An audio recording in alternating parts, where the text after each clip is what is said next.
Todo mundo aprende na escola que os britânicos vieram aqui para cobrar impostos da gente e plantar.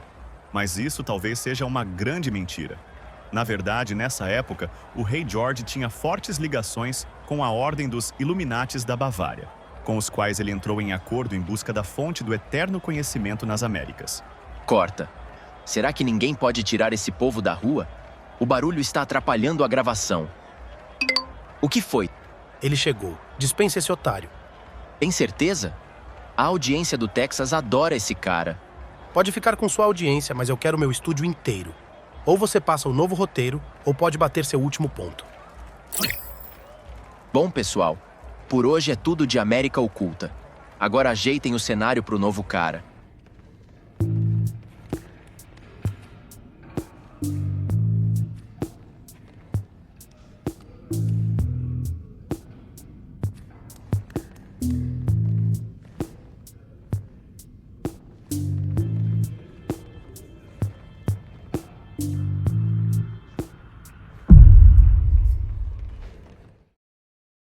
Você conhece a história dos Estados Unidos da América?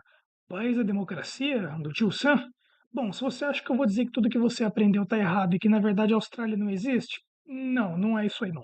Na verdade eu estou aqui hoje porque eu acredito que conhecer a história do país que influencia diretamente no seu dia a dia, sendo você um norte-americano ou não, é extremamente importante para você compreender melhor o mundo em que você vive. E também porque eu preciso do cachê para financiar meu outro canal no YouTube, mas isso aí não vem ao caso. De qualquer forma, não tem ponto melhor para a gente começar essa história do que, bom, no começo dela, a colônia. As coisas começaram a acontecer no reinado da grande rainha Elizabeth I, sim, aquela Elizabeth I, nas décadas finais do século XVI. Só que devido a uma falta de estrutura, os colonos não conseguiram realmente se assentar para valer mesmo e meio que não foi para frente. Para falar a verdade, a colônia só foi ter seu início verdadeiro no começo do século seguinte, com a primeira das 13 colônias, a Virgínia, por favor, não confundir esse nome, sendo fundada em 1607. Algumas décadas depois, as demais começaram a surgir num ritmo mais acelerado. Já no século XVIII, a última das 13 colônias foi fundada, a Geórgia, em 1732, todas na costa leste, já que era por lá onde os navios europeus aportavam. Nesse intervalo de tempo, estima-se que a população da colônia tenha crescido por volta de 1000 vezes. A questão central para a gente entender a diferença entre a colonização britânica e a ibérica das Américas está justamente na intenção e na gestão. As colônias britânicas elas tinham um grau de considerável de autogoverno. Elas não enfrentavam tantas restrições comerciais ou de gestão como as que a gente percebe quando a gente estuda o Brasil colônia, por exemplo. E um ponto interessante que realça essa questão está justamente no início das guerras franco-indígenas, que aconteceram na década de 1750. As colônias elas precisaram tomar uma decisão para enfrentar essa adversidade. Elas passaram então a colaborar mais entre si do que com a metrópole europeia, o que por consequência acabou gerando um sentimento de pertencimento entre as 13 colônias. Acontece que essa guerra também tem outro nome fora das Américas. Foi a Guerra dos Sete Anos. Sim, aquela travada entre França e os seus aliados contra a Inglaterra e seus aliados. Há quem diga que talvez essa tenha sido a verdadeira Primeira Guerra Mundial, já que ambos os impérios tinham colônias em todos os cantos do mundo. E, bom, como ditam as regras de um império, quando a metrópole está em guerra, as colônias estão em guerra. E como toda guerra, ela traz consigo custos tão altos que geram dívidas, e dívidas geram tributações. A Inglaterra, recebendo como compensação pela guerra os territórios do atual Canadá, anteriormente ocupados pelos franceses, ela começa a aumentar a sua presença no Novo Mundo e, por consequência, seu controle sobre as colônias. É principalmente a partir desse ponto onde os ingleses começam a aplicar diversas formas de taxação sobre as colônias americanas como forma de arrecadação para se recuperarem dos custos da guerra. E os principais exemplos disso foram os impostos sobre alguns dos produtos fundamentais para a economia das colônias, mas principalmente a Lei do Selo de 65. Ela exigia que a maior parte dos documentos ou publicações fossem realizadas em papéis que possuíssem o tal do selo, que por sua vez estava atrelado a uma taxa. Mas quem dera tivesse acabado ali, a coisa ainda iria piorar muito. E em 1770, durante um protesto contra o aumento das tropas britânicas em Boston, 5 colonos acabaram mortos por soldados imperiais, o que reforça a ideia de que a metrópole representava opressão direta e indireta contra as 13 colônias.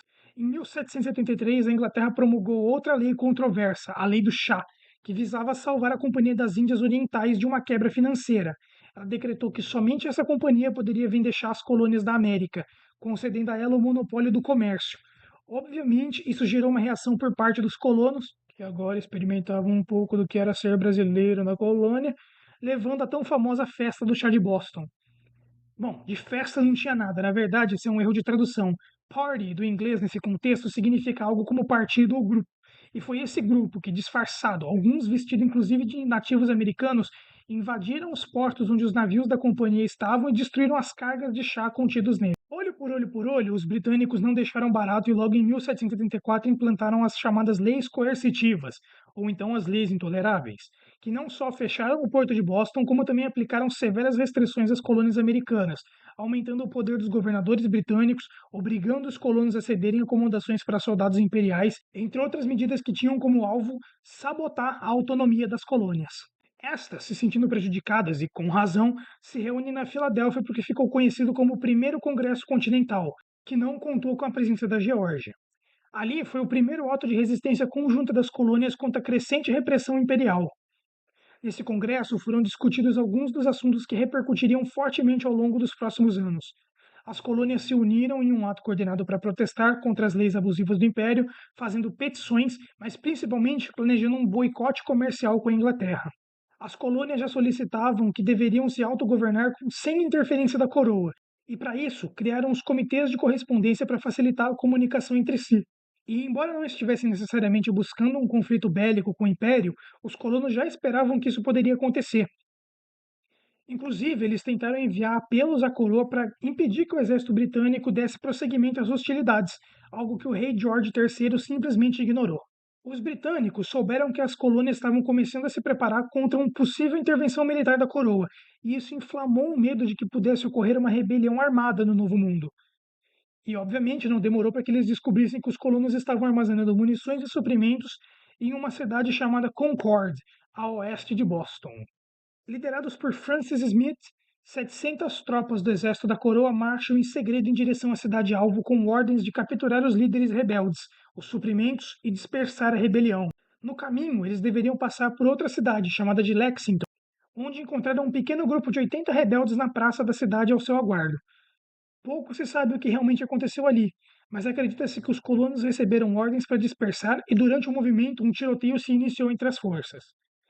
Em maior número, as tropas britânicas tomaram rapidamente a cidade, mas não encontraram nenhum dos líderes rebeldes, como o Samuel Adams e o John Hancock. Estes já haviam fugido, e isso se deu graças aos comitês de correspondência. Alguns rebeldes notaram a movimentação das tropas britânicas e notificaram os demais, permitindo assim que os rebeldes conseguissem evitar esse primeiro embate com relativo sucesso. A expedição britânica então seguiu para Concórdia, onde eles encontraram apenas resquícios dos armamentos no local e pouca ou nenhuma resistência. Eles destruíram o que tinha que destruir e, quando se preparavam para sair, o plano dos rebeldes foi posto em ação. Os Minutemen, nome atribuído às milícias Minutemen, estavam escondidos em posições de vantagem no terreno elevado, e no momento em que as tropas britânicas se organizavam para partir, eles se revelaram em um ataque de emboscada. Acredita-se que havia cerca de 1.500 a 2.000 rebeldes no local, deixando os britânicos completamente em desvantagem. Recuando em direção a Boston enquanto eram perseguidos pelas milícias, a expedição imperial só foi salva graças a um reforço de 1.000 tropas vindas de Boston. Sob fogo rebelde, o exército britânico conseguiu chegar a Boston e Charleston, ainda perseguidos pelos colonos. Essa batalha foi o ponto inicial de uma guerra que decidiria o destino da história, não somente do Império Britânico ou da América do Norte, mas sim do mundo todo. A batalha que ficou conhecida como Lexington e Concord. O que se seguiu adiante foi o Cerco de Boston, que duraria cerca de 11 anos. Logo em seguida da Batalha de Lexington e Concord, foi iniciado o Segundo Congresso Continental, e é importante destacar que seus objetivos agora eram bem diferentes do primeiro. Depois dessa batalha não havia mais retorno. Uma guerra tinha acabado de começar e os colonos sabiam. E para se lutar uma guerra não bastam grupos de guerrilhas ou milícias, como as que travaram essa primeira. Eles precisavam se organizar mais do que nunca, formar um exército unificado e que estivesse disposto sob a liderança de uma figura experiente e carismática. Você deve conhecê-lo e não é à toa, George Washington. Esse foi o nome apontado em junho de 75 para liderar as forças rebeldes contra o exército. Por mais que ele não fosse considerado um gênio militar, ele tinha. Mas o que mais influenciou seu apontamento foi sua história. Ele foi eleito como delegado da Virgínia no primeiro Congresso Continental e já era bem conceituado entre os outros grandes nomes da rebelião. Além do mais, a sua origem no sul e sua reputação no norte serviram como uma ponte de unificação entre as 13 colônias, fazendo dele não apenas um líder militar, mas um líder cívico ideal para o.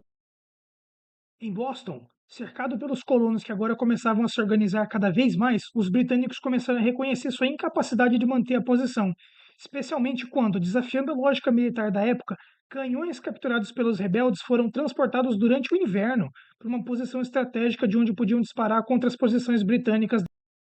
Isso concretizou a ideia de que o exército imperial não podia resistir ao cerco, levando-os a ceder suas posições e evacuar por mar em 17 de março de 76, deixando Boston para as tropas de Washington. Por mais que pareça, segundo alguns, não, a Declaração da Independência não foi escrita.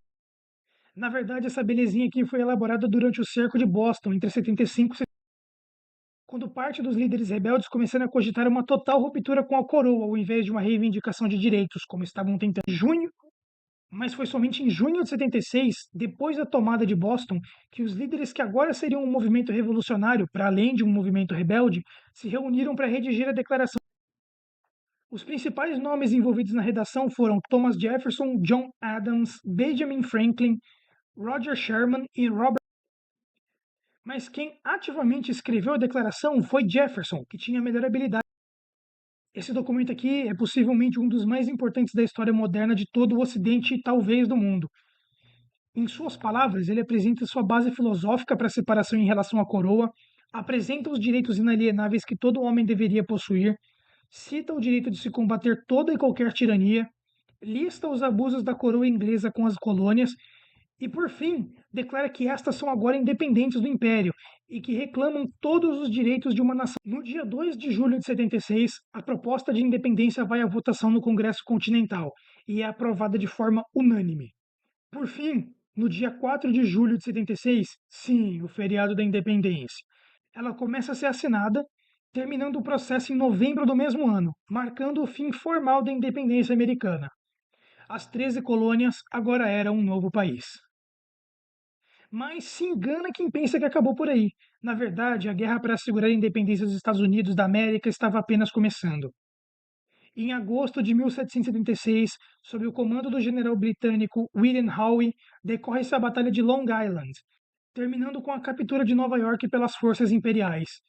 A cidade então se torna a principal base britânica durante a Guerra de Independência. Nas proximidades de Nova York, mais especialmente no condado de Saratoga, iniciam-se, em 1787, duas batalhas com poucos dias de diferença entre si.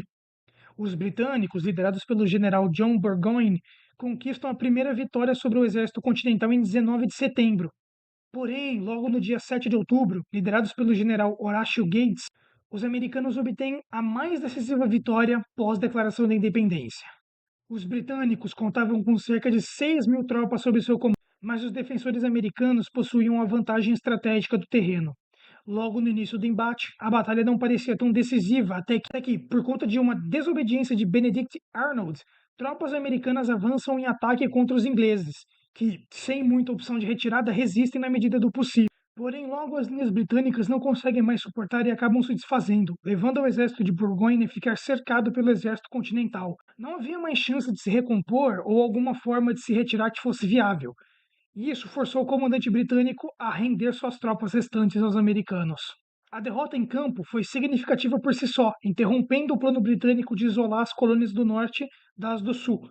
Mas a verdadeira conquista dessa batalha foi, enfim, convencer os franceses a apoiarem os Estados Unidos contra os britânicos. Como vocês devem se lembrar do início do vídeo, na década de 1750 aconteceu a Guerra dos 7 Anos, que terminou com os britânicos conseguindo uma certa vantagem sobre os seus oponentes franceses. E isso, obviamente, deixou a França bem revoltada e sedenta por uma vingança contra os seus mais antigos rivais. Em 1777, por outro lado, antes da Batalha de Saratoga e a formalização do apoio francês, um jovem rapaz de apenas 19 anos cruzou o Atlântico com uma proposta em mãos. Gilbert de Motier, um aristocrata francês mais conhecido como o Marquês de Lafayette, chega aos Estados Unidos e se apresenta para George Washington, oferecendo seus serviços à causa da independência. Sem muita experiência no currículo, Washington o aceita por seu entusiasmo e comprometimento com a causa revolucionária. Lafayette não tardaria a ser elevado ao Estado-Maior do Exército Continental, onde foi rapidamente nomeado general e conselheiro de Washington. Mas foi somente em 1778, após a vitória americana em Saratoga, que os franceses finalmente declararam seu apoio aos americanos contra os britânicos. Isso não foi um mero ato de solidariedade aos americanos ou à sua ideologia, como no caso de Lafayette, mas sim um golpe estratégico e muito valoroso contra o Império Britânico. Em 79, o Império Espanhol entra no conflito, não como aliado aos americanos, mas como inimigo do Império Britânico, o que piora ainda mais as chances de os ingleses vencerem o confronto nas Américas. Porém, em 1780, os americanos sofrem uma grande derrota sob a liderança de Horatio Gates, na Carolina do Sul, atrasando seus esforços de guerra. Em 1781, com o apoio da marinha e tropas francesas e franco-americanas, o exército continental cerca Yorktown, na Virgínia. A cidade contava com um forte britânico, onde o marquês Charles Cornwallis se abrigava. O forte começou a ser bombardeado em 28 de setembro daquele ano com o intuito de enfraquecer as defesas e forçar uma rendição. Sob a liderança de Lafayette, Washington e o general francês François-Joseph Paul de Grasse, o exército continental realizou 3 investidas sem sucesso contra o forte, que parecia aguentar bem aos ataques. Porém, conforme o cerco se estendia, manter o forte se tornava cada vez mais desafiador a Cornwallis, que via suas defesas se enfraquecendo cada vez mais. Em 14 de outubro, Washington lidera mais uma ofensiva repelida, mas que causou grandes danos às defesas do forte. E, sabendo disso, 3 dias depois, oferece a rendição ao Marquês Britânico. No dia 19 de outubro, Cornwallis e suas tropas britânicas se rendem e entregam suas armas, marcando o fim da resistência britânica à independência americana. Em 1782, iniciam-se as negociações em torno da paz e do reconhecimento britânico da independência de suas colônias. É Benjamin Franklin quem assume o cargo como representante diplomático da nova nação nas discussões em Paris. E por fim, em 3 de setembro de 1783, em uma conferência sediada em Paris, é assinado o tratado que reconhece formalmente a derrota britânica e a independência americana. Com isso, em novembro do mesmo ano, as tropas inglesas deixam a cidade de Nova York, seu principal posto de operação nas Américas. Washington marcha pela cidade com o exército americano e é ovacionado pelos cidadãos como um herói de guerra e símbolo da independência. Embora a independência dos Estados Unidos tenha se concretizado em 80, ainda haveria muito trabalho pela frente para ajeitar as coisas no novo mundo. O artigo da Confederação de 81 precisava ser substituído, dando início ao desenvolvimento da primeira Constituição americana, levando à Convenção Constitucional de 80, onde ela foi finalmente redigida e dura até os dias de hoje. Em 1788, ocorre a primeira eleição presidencial americana, e quem mais poderia ter exercido esse cargo além do grande herói de guerra, George? Ele assume em 1789 com John Adams como vice-presidente, sendo então reeleito em 1792 com Ele assume em 1789 com John Adams como vice-presidente, sendo então reeleito em 1792 em unanimidade, permanecendo até 1797, quando ele deixa o cargo sem optar por concorrer a um terceiro mandato, o que teria gerado esse precedente de limitação de mandatos para os futuros